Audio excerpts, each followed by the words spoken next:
I don't know if Georgia still has the best team in college football. I don't know if Georgia is going to win another national championship. I do know that Georgia still has Brock Bowers. Welcome to the Voice of College Football. Best discussion, debate, and analysis right here based on your engagement and participation. Appreciate you being here and appreciate your support.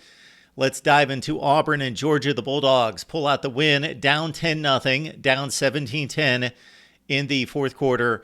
They come back to win 27-20. Really good football game on the Plains. Let's see what this really means for both teams and what it tells us about the Dogs and the Tigers. Well, a few things here. First of all, Auburn's offense has been completely non-existent. I watched them play against Texas A&M last week. They scored one touchdown. Well, the defense scored one touchdown. The offense scored nothing. The offense, 9 for 23 passing, most of that Peyton Thorne, 56 yards passing, 3 for 15 on third downs, 0 for 6 to start this game on third downs. They actually ran the ball pretty well. They've got a collection of good running backs led by Jarquez Hunter and a run-blocking offensive line that does a pretty good job, but the passing game is woeful and continued to be in this one, although they almost did enough to pull off a major upset here. Ladd McConkey back in the lineup for the Georgia Bulldogs, and even though the Bulldogs have a much better wide receiver room, deeper than they've been in the past, bringing in Ra Thomas from Mississippi State, Dominic Lovett from Missouri, a top 5 wide receiver in the SEC last season. Ladd McConkey has been the clutch guy the last couple of years, especially in 2022, and he was back in the lineup playing for the first time here in 2023, 4 catches, 38 yards. This game, again, Auburn jumped out with the backing of the home crowd. One of the more difficult places to play in all of college football. War Eagle on the Plains, Jordan-Hare Stadium. This is a special rivalry, and Auburn gets juiced up for this one. That said, you could dismiss this Georgia struggle against Auburn as, well, it's a rivalry game. It's a difficult place to play. It's Carson Beck's first road game. All those things factor in, no doubt. However, Georgia has blown out better Auburn teams, or what were projected to be better Auburn teams. We'll see what the Tigers and Hugh Freeze have in store for the rest of the season. But based on what Auburn has shown us, especially on the offensive side of the ball, versus what the projection was, versus what 5-7 was last year, Georgia took some of those Bo Nix teams to the woodshed in the second half, and those teams were winning 8-9 ball games. So it's only one game. But pair this together with the South Carolina effort in which the Bulldogs went down by 11 at halftime and then poured it on with 21 consecutive points. They didn't do that here. I was anticipating that might be the outcome, that this game might be similar to the South Carolina game where the Bulldogs fell behind and then the offensive line just said, that's enough, came out of the locker room at halftime and took control of the game. And between the defense and the offensive line, Georgia dominated South Carolina, but Auburn could not be shaken. Georgia did not pull away in this one. There was a key play by DJ James, the Auburn defensive back. Should have been pass interference on Ladd McConkey. That forced a Georgia punt when it was still a 10-10 football game at that point. Everett, the defensive back for Georgia, made a tremendous play on the ensuing drive with Auburn driving down the field and what would have been a key 3rd and 16 connection for a huge play of like 25 to 30 yards from Peyton Thorne to Malcolm Johnson. Everett punched it out. So this was a really good football game. We know that the effort was going to be there. The hard hits were going to be there, but the execution, not necessarily offensively, but think about execution defensively.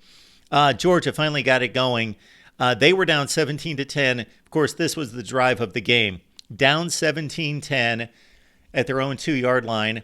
Of course, Auburn primed, looking for the kill. The crowd's loud, looking to get the stop, get the ball back in great field position to go up by 2 scores in Georgia went on a 98-yard drive. Daijun Edwards with the initial burst for a big first down out to the 20, and then it was Brock Bowers with a huge play in the middle of the field, and he was non-existent in the first half. Carson Beck found him in the second half, and Brock Bowers took over, and it was even Brock Bowers who supplied the key block in the Daijun Edwards touchdown run to tie the ball game.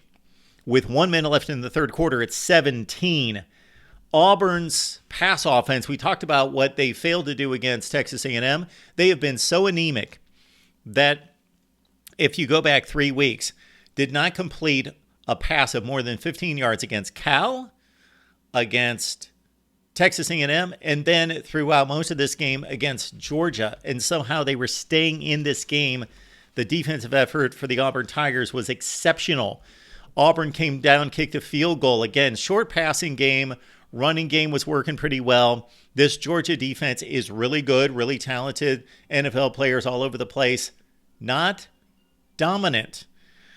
So Auburn kicks the field goal with 6 minutes left to tie it at 20 after Georgia had kicked the game-leading score on the previous drive. But like I said earlier, Auburn did not collapse in this game. This is not a typical Georgia, we're going to keep you in the ball game for a half and then we're going to put our foot on the throttle. Carson Beck, though, delivered the drive that won the game. He hit on 23 of 33 passes, 313 yards. Carson Beck, he's a really good quarterback. And tough environment, much like Kyle McCord.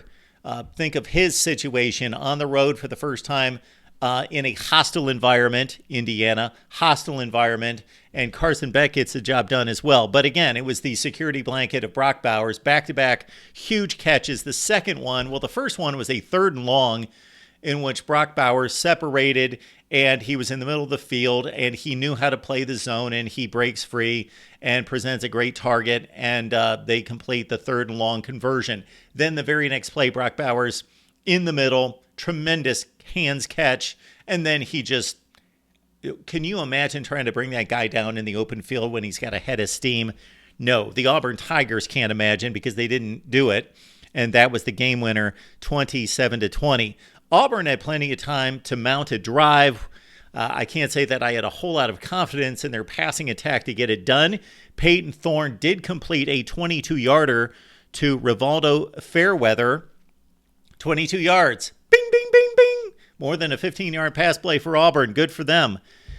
But on the next couple plays, after they got the big first down, there was a misconnection on a slant that would have been a first down between Thorne and Jay Fair. Pass slightly high. Jay Fair, a good SEC wide receiver, should bring that down. And then the play that sealed it for Georgia, Peyton Thorne flushed out of the pocket to the left, delivered a ball where, again, nobody was open, but Jay Fair was shielding his defensive back, the DB that was on him. He was in better position. Thorne delivered the ball, and Jay Fair just didn't fight the ball. Not a good series for Jay Fair there, as Malachi Starks stepped in front for the interception on a 4th and 9 play, game, set, match. Georgia over Auburn. Again, I was impressed with the Auburn Tigers in every possible category except the passing game. For as awful as it was in this game, it was actually better than it was on the road to Texas A&M. So they're going to have to build off of that. Robbie Ashford played, Peyton Thorne played. When the game was on the line, it was Thorne, the better passer of the two. Thorne mobile, but not nearly as much of the threat on the ground as Robbie Ashford. For Georgia, I don't believe that this football team at this juncture is at the level that they were the past 2 football seasons. However, that doesn't mean that they won't win the SEC and win the national championship. We're seeing games go back and forth right now as we speak. This one, where Auburn could have fairly easily won this game. We're going to see Tennessee, South Carolina tonight. We saw Kentucky put a hurting on a Florida team that beat Tennessee. We've got Ole Miss up by 2 scores on LSU at the moment. Teams are just going to trade wins and defeat each other. Maybe Georgia's still the cream of the crop. They probably are. Maybe we thought LSU was a cut above. Maybe Alabama will continue to improve and emerge after that 14-point win against Ole Miss. But the rest of the conference, man, a lot of good teams, but no great teams. Georgia still is the best bet to get that done. They've got Kentucky next week in Athens, so both teams are at 5-0. That's an enormous game, obviously. And then for Auburn, they fall to 3-2 on the season. They got 4 straight SEC Western Division opponents, starting with a trip to Death Valley and LSU. Your thoughts about Georgia football, a quest for another SEC and national championship, and of course, Auburn, Hugh Freeze, first season, honeymoon period. The record doesn't matter that much. I'm sure he wants to get to a bowl game, obviously instill confidence and lay those building blocks for the future, but it's about building depth, recruiting, of course, for the Auburn Tigers, and I think Hugh Freeze is off to a good start despite some of the offensive issues, especially that woeful, atrocious passing game.